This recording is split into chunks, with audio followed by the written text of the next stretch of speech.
Amigos y hermanos, muy buenos días. El Señor les bendiga y nos ayude a imitar a Juan el Bautista, siendo fieles y leales a Él y a su palabra hasta la muerte. Y ahora, palabras de sabiduría. Leamos en Juan 3, 22 al 24. Después de esto vino Jesús con sus discípulos a la tierra de Judea y estuvo allí con ellos y bautizaba.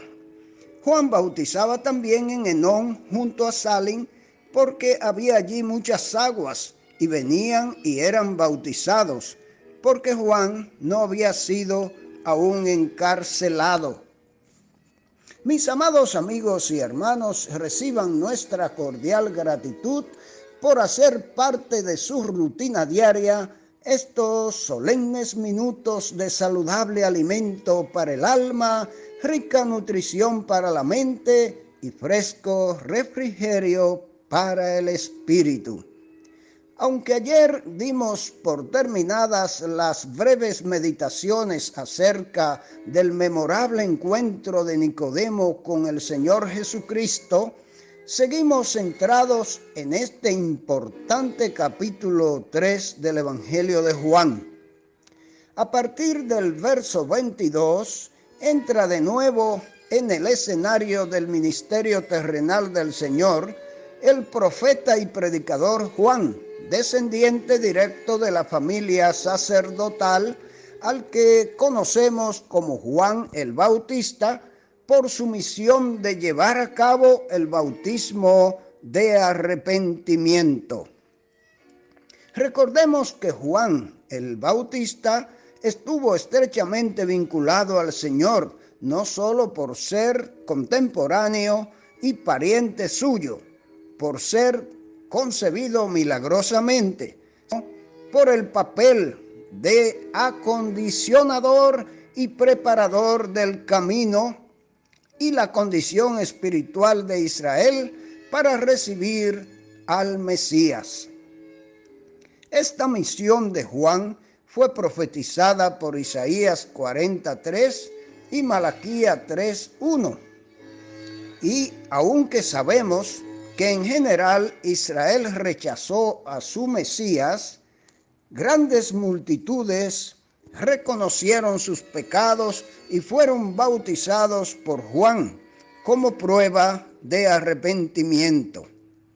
Hoy día, la aceptación por fe del sacrificio de Cristo en nuestro favor sustituyó el bautismo de arrepentimiento, aunque debemos obedecer la palabra de Dios practicando el bautismo post-arrepentimiento, es decir, después de ser salvos por la fe en el sacrificio del Calvario, debemos testificarlo de manera pública, siendo sumergidos en las aguas bautismales.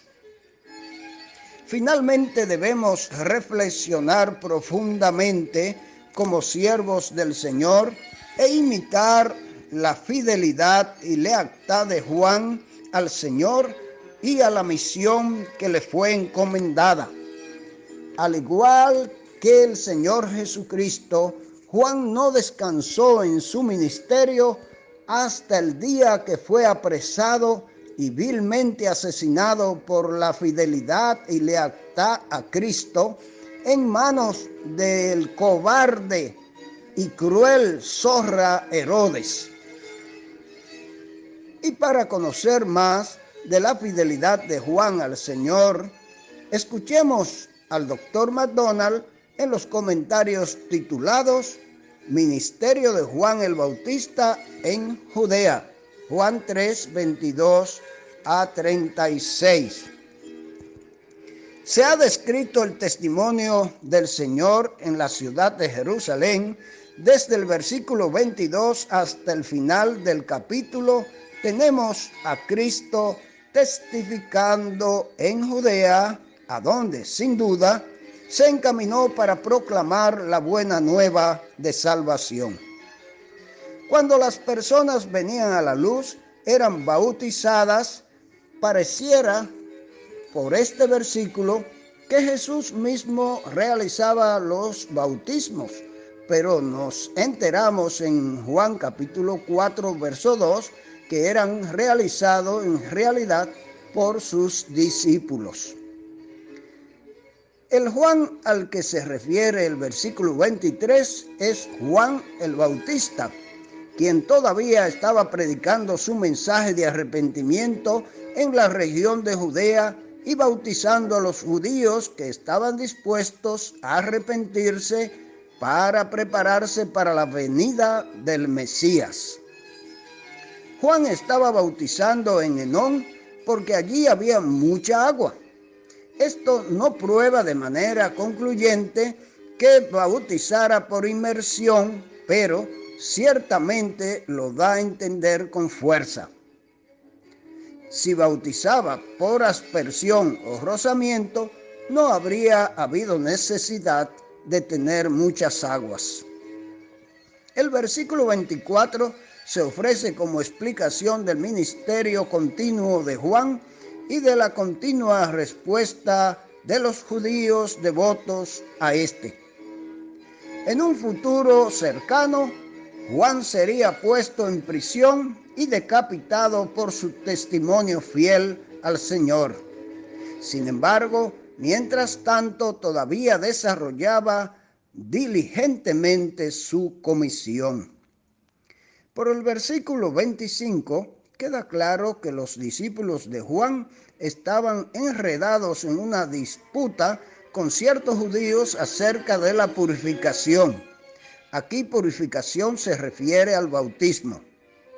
La discusión era sobre si el bautismo de Juan era mejor que el de Jesús.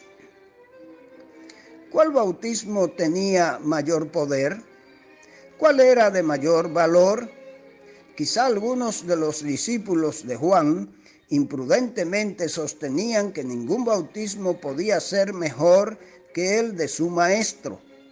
Tal vez alguno de los fariseos trató de hacer que los discípulos de Juan tuvieran celos de Jesús y su creciente popularidad. Vinieron a Juan para tomar una decisión.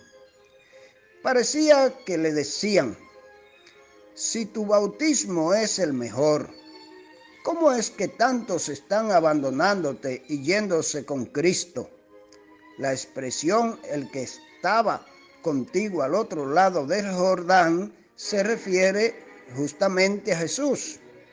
Juan daba testimonio del Señor Jesús y como resultado de este testimonio, muchos de los discípulos propios de Juan le dejaron y empezaron a seguir a Jesús.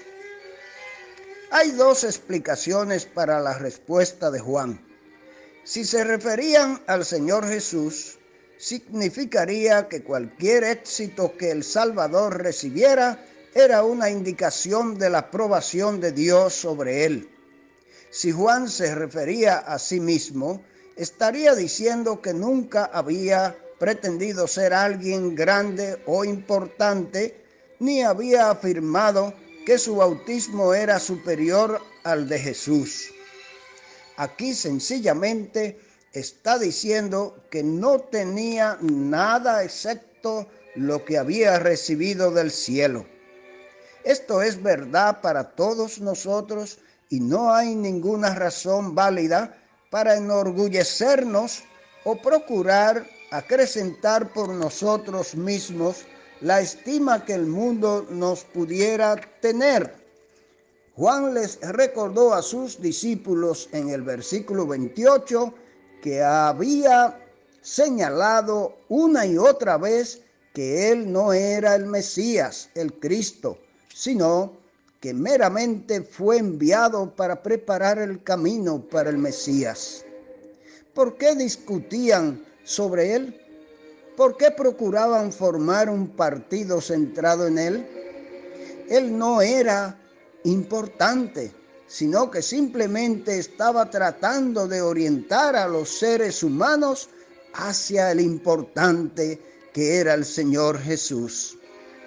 El Señor Jesucristo era el novio Juan el Bautista era simplemente el amigo del novio.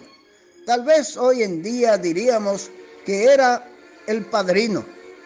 La novia o prometida no pertenece al amigo del novio, sino al novio mismo. Por consiguiente, era conveniente que la gente siguiera a Jesús en vez de seguir a Juan. La novia aquí se refiere de manera general a todos los que llegarían a ser discípulos del Señor Jesús. En el Antiguo Testamento, Israel fue llamada la esposa de Jehová. Más tarde, en el Nuevo Testamento, aquellos que son miembros de la Iglesia de Cristo son descritos mediante la figura de una novia. Sin embargo, en el Evangelio según Juan, la palabra se usa en un sentido general que incluye a quienes dejaron a Juan el Bautista cuando el Mesías apareció. No significaba ni Israel ni la iglesia. Juan no estaba triste por perder seguidores. Su gran gozo era escuchar la voz del novio. Estaba satisfecho de que Jesús recibiera toda la atención. Su gozo se cumplía cuando Cristo era honrado y elogiado por las personas. Todo el propósito del ministerio de Juan se resume en el verso 30. Es necesario que él crezca y que yo mengüe. Trabajó incansablemente para orientar a los hombres y a las mujeres hacia el Señor y hacerles entender su verdadero valor. Para hacerlo, debía mantenerse en segundo plano. El que un siervo de Dios procure atraer la atención hacia sí mismo es realmente una forma de deslealtad a su Señor. Debiéramos prestar mucha atención a esto, mis hermanos, sobre todo los que tenemos responsabilidades en el ministerio. Jesucristo es el centro, es la persona de atención. Ni aun su propia obra debemos atenderla como debemos prestar y centrar nuestra atención a Él. Ojalá que el Espíritu Santo nos guíe a conocerle cada vez más y a centrarnos en Él, que es la persona realmente a quien tenemos que mirar e imitar. Que el Señor nos bendiga y nos ayude en este propósito.